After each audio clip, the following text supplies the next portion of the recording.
The Court of Appeal in Abuja has struck out the appeal filed by the embattled former Chief Justice of Nigeria, Justice Walter Onoye. It held that the appeal had been spent and the substantive suit has been heard and concluded at the Code of Conduct Tribunal, the CCT. The appeal court ruled that there was no need to go into the merits of the interlocutory appeal, challenging the ex parte order of the CCT, which ordered Justice Walter Onoye to step aside as the CJN. What more options are there for Justice Onoye? Is the legal tussle already won and lost?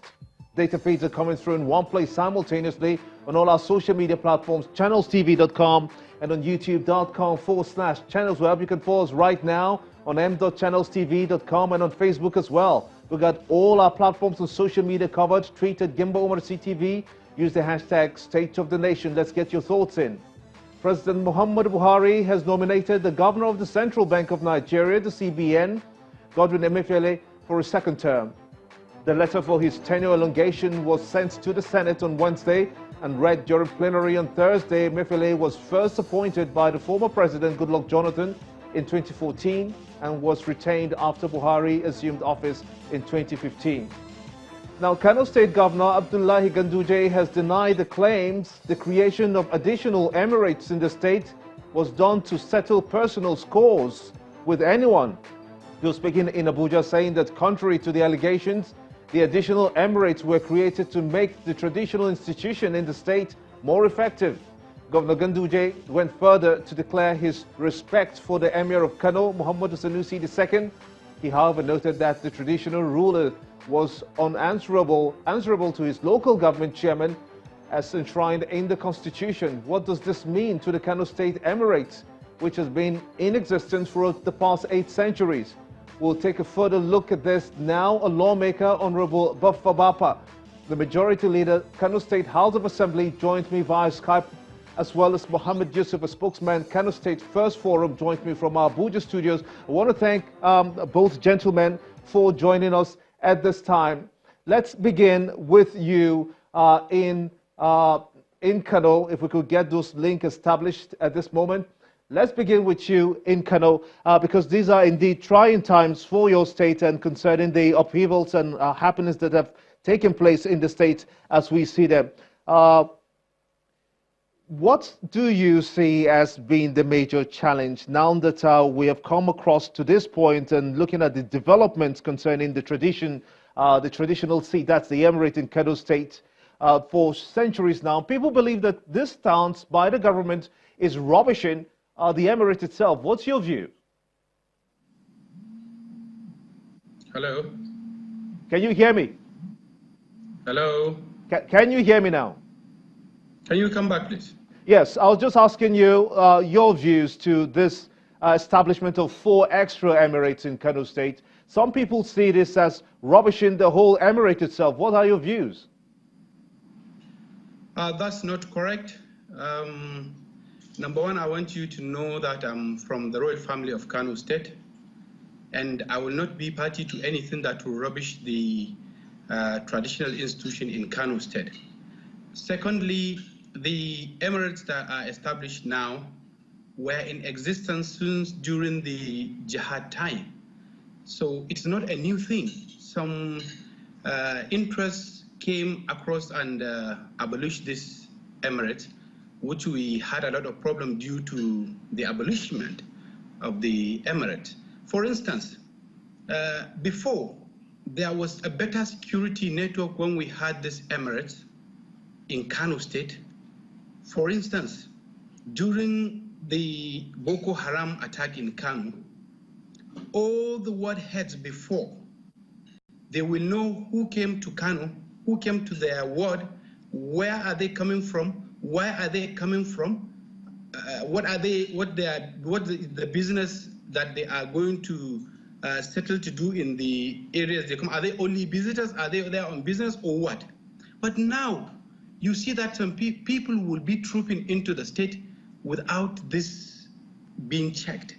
Had it been this can be checked, there will not be any problem that somebody will just come and camp himself anywhere of his choice and start attacking people anyhow. It is because of the failure of the traditional institution to be established and be given the power to look at all affairs, especially the security, like I told you. That is why we are having the challenges all over Nigeria. This institution, traditional institutions, needs to be reviewed and be put into the Constitution of the Federal Republic of Nigeria and be given an absolute role, especially in terms of security. They have a better network in terms of security. So it is not rubbishing anybody. They were in existence. During the former governor, Abubakar Rimi, he came in and rebuffed the traditional institution, especially that of Gaya, Ranu, and Gaya, Ranu, and Karai. It was done by the executive order. Now, the subsequent administration came and just decided to say, okay, you just go, because it was done by executive order. That is why the present governor said he will not do something like that because he's trying to do the best for the state. He brought the law to be looked at to see how we can create the new Emirates, and some people urging from different local governments of concern, they also came asking for that. Different interest groups came asking for that. We look at this thing. It has been there for the last 1 year. We are looking at it is because of the election problem. It stays longer than necessary. Now, if I may just butt in again, if I may butt in just to make sure that we have some meaningful conversation as well. Honorable, you did contest the House of Representatives seat in the just concluded 2019 elections, but you did not win, unfortunately for you in that regard. But as majority leader of the House of Assembly in Kano, all things being equal, when the present speaker leaves to the National Assembly this month, hopefully that will happen, you should become the next deputy speaker. Isn't that right? It's not necessary. I didn't contest for the House of Reps. I contested for the State House of Assembly, and like you said, I lost. Yes, that is the will of God. I won before and I lost now, so I take it to be a will of God.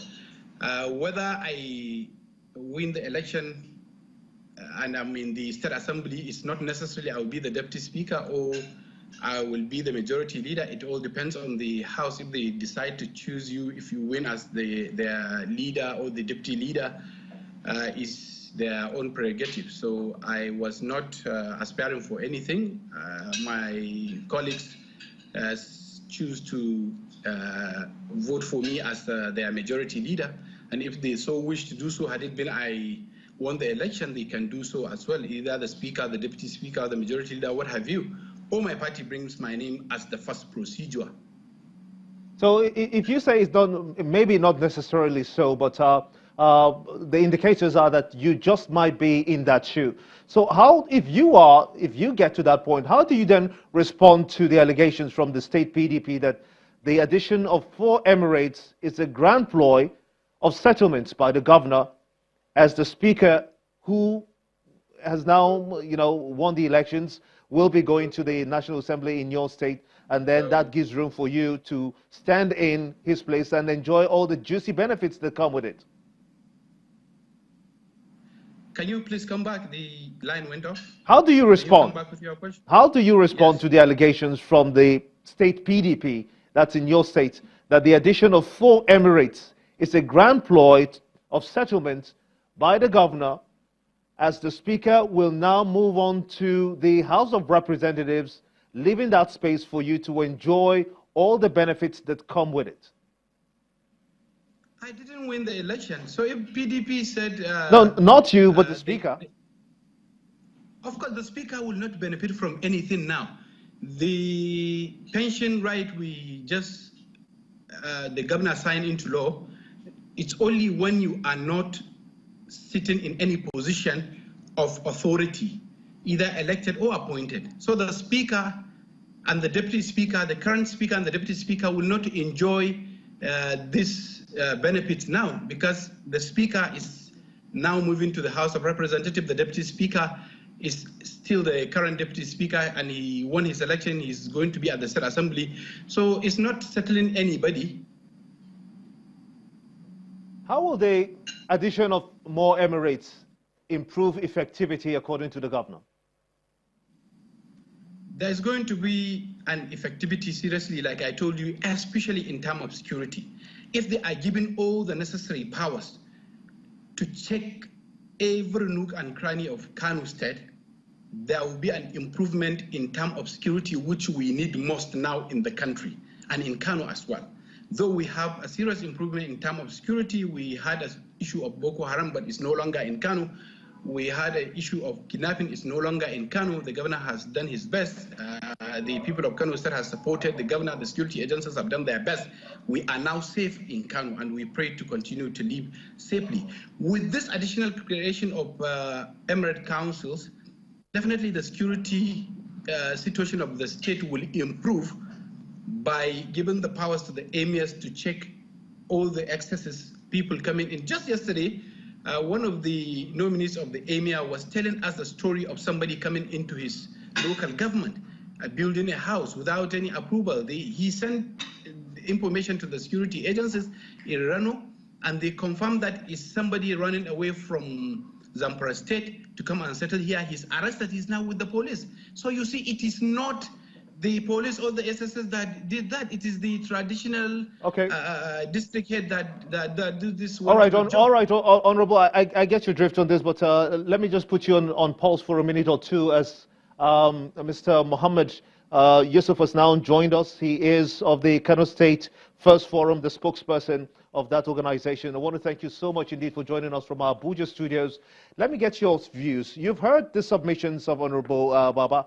Now, how do you respond to the notion that an additional 4 emirates, it's going to be a problem for the people of Kano State and by extension, for the emirate and by extension, the people of Kano State?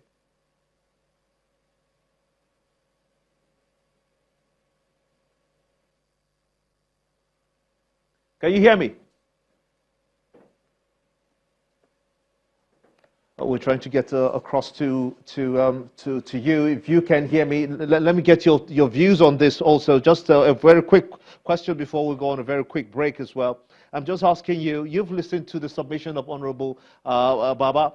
How do you respond to them, starting with the reasons given by the governor in the first instance, that an additional emirates, 4 of them in this instance, will bring more effectiveness for the emirate?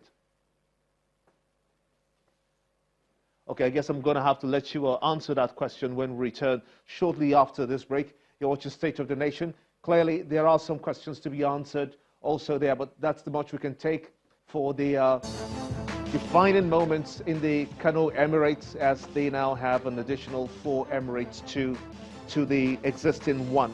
But when we return after this break, we'll focus on the Osun State debacle. Will the PDP succeed at the Supreme Court? Join us again.